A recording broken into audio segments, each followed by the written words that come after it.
Selamat malam para netizen dimanapun kita berada, salam inspirasi bagi kita semua ya. Menarik juga ternyata bukan hoax begitu ya. Juragan sirkuit Mandalika keliling utang ya, kelilit utang 4,6 triliun. Bayangkan begitu, katanya Mandalika ya ada untung luar biasa begitu ya. Kemana para buzzer dan cebong hari ini kok tidak muncul? Kok tutup mata dan telinga begitu ya? Ketika Mandalika kemarin itu melaksanakan pertama kali begitu GP Mandalika begitu ya, MotoGP di situ begitu. Wah, Pak, nyanyian para buzzer di sana membanggakan luar biasa begitu ya. Para cebong membanggakan luar biasa di situ begitu. Tapi tahu-taunya ya buktinya sekarang ada kelilit utang 4,6 triliun. Bayangkan begitu. Kemana para cebong dan buzzer hari ini kok tutup mata dan telinga begitu ya?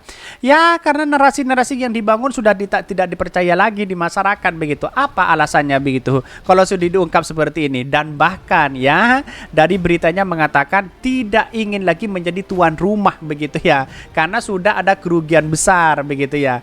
Jadi artinya apa yang terjadi selama ini? Wah, bandingkan dengan Formula E yang kemudian yang sejak awal begitu ya, yang tanpa sponsor BUMN sama sekali begitu kan, dan baru kedua kalinya begitu ya.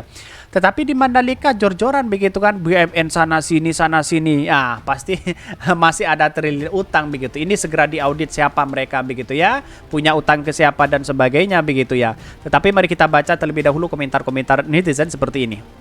Ini komentar-komentar netizen ya, BUMN pariwisata terlilit utang 4,6 triliun ya, proyek sirkuit Mandalika ya.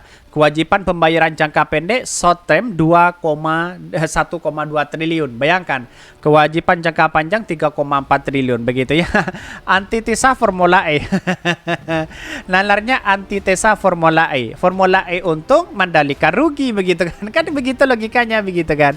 Jadi banyak sekali pro dan kontra sekarang yang mau dibanggakan kapan begitu. Dan bahkan ini KPK, BPK, Kemenkau ya, Kemen BUMN ya, kenapa semua kicap ya?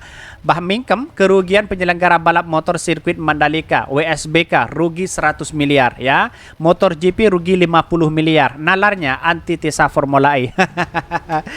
Ini kritikan-kritikan luar biasa begitu ya. Jadi artinya apa? Artinya selama ini ruginya luar biasa di situ begitu kan ya. Nggak nalar belas. Nah kok tayang di Cokro TV. Rugi bandar, lenyap cuan buzzer. Inilah yang kemudian kemana begitu untuk mengendalikan itu begitu ya. Lalu siapa yang mau disalahkan begitu ya kalau sudah seperti ini begitu kan? Siapa yang mau bertanggung jawab ini semua begitu ya? KPK bungkam. Politisi pro Jokowi juga diam, buzzer lesu semua. Jadi sekarang apa yang mau dibicarakan begitu kan ya? Pada hakikatnya waktu yang menentukan ini semua begitu ya. Waktu yang membuktikan ini semua begitu. Walaupun nyanyian-nyanyian para buzzer dulu begitu kan. 1-3 bulan ya pelaksanaan MotoGP. Wah, komentarnya luar biasa di situ begitu ya. Bahkan yang dicaci maki apa? Formula E begitu. Tahu-taunya antitesa begitu ya. Ya, kasihan sekali begitu para cebong dan buzzer di situ begitu ya. Ini bukan Formula E, dikorupsinya tidak merugikan APBD masih ya, cuma merugikan negara. Jadi selulah yang dimakan cuma duit rakyat Indonesia, bukan warga DKI. Ya, itulah berpikiran seperti itu ya, aneh begitu ya. Jadi para cebong dan buzzer itu sudah nimbrung di sini begitu kan, membela di situ habis-habisan mereka begitu ya. Kasihan ya. Negara 62 abal-abal semua, serba hutang dan bayar nanti dibebani kepada rakyat ya. Pajak di situ begitu kan, masyarakat bayar pajak harus sesuai dengan tepat waktu begitu ya. Ya, pada akhirnya seperti itulah. Kapan lagi untuk menjadi perubahan bangsa kita kalau seperti ini terus begitu ya. Tetapi mari kita baca terlebih dahulu beritanya seperti ini. Ini beritanya bukan hoax ya, juragan sirkuit Mandalika kelilit utang 4,6 triliun. Bayangkan begitu, kemana Pak Jokowi? Kan begitu pertanyaannya begitu ya. Ibarat pepatah, tak ada pesta yang tak usai. Begitulah gambaran nasib pengelola sirkuit Mandalika di Nusa Tenggara Barat NTB ya. Usai gegap gempita keberhasilan MotoGP di World Superbike ya, kini terseok-seok menanggung utang hingga 4,6 triliun. Kok bisa? Ya, kita tahu bahwa kita audit siapa mereka begitu ya, kok menghabiskan dana seperti itu begitu, utangnya begitu kan ya. Yang lain bagaimana ya, menghabiskan dana berapa begitu kan. Holding BUMN Pariwisata Injourney ya melalui PT Pengembangan Pariwisata Indonesia atau Indonesia Tourism ya Development ya Corporation ITDC ya dengan menanggung utang 4,6 triliun dari proyek sirkuit Mandalika.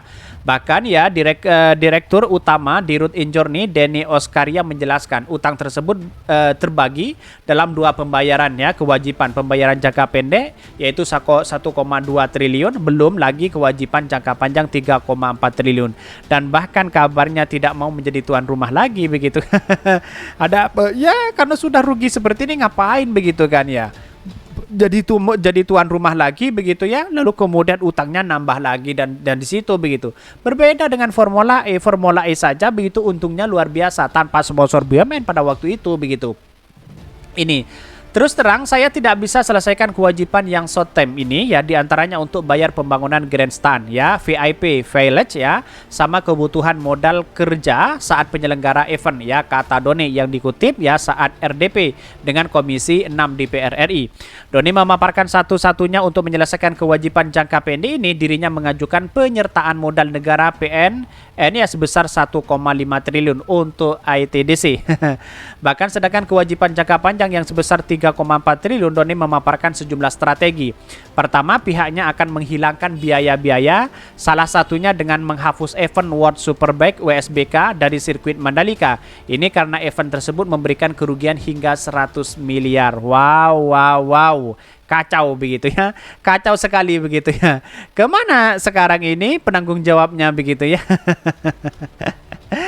Jadi artinya selama ini begitu kan ya, kenapa Anies Baswedan sejak dulu itu dibully habis-habisan begitu kan, dianggap rugi, menggunakan uang rakyat dan sebagainya begitu.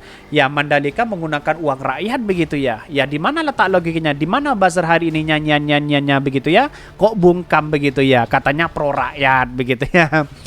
Jadi artinya apa selama ini? Artinya ya seperti itulah begitu kan.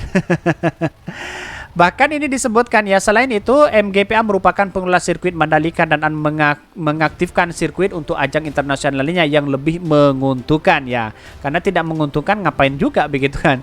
Langkah ini EDTC akan mengundang swasta untuk berinvestasi di lahan sekitar sirkuit Mandalika. Saat ini EDTC memiliki hak pengelolaan lahan 1.200 ya. Apakah nanti begitu kan ya, investasi ujung-ujungnya itu adalah orang-orang Cina begitu. Atau siapa begitu?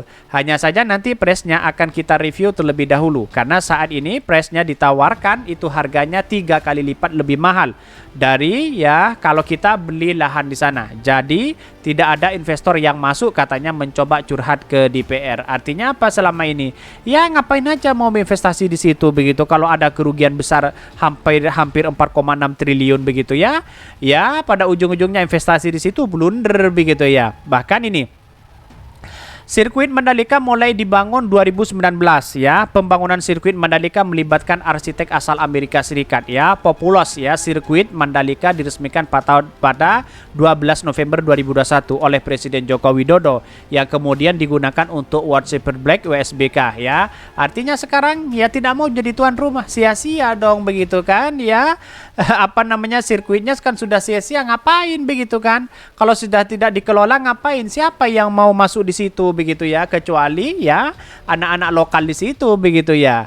Ya dengan adanya gratis, kalau bayar saya kira tidak mau, kira-kira kan seperti itu begitu. Mungkin itu yang kami sampaikan. Tonton terus channel Hodari Podcast Rakyat ini kan ada berita-berita menarik dan viral setiap harinya. Salam para netizen, salam inspirasi bagi kita semua. Jangan lupa di subscribe channel YouTube Hodari Podcast Rakyat ini.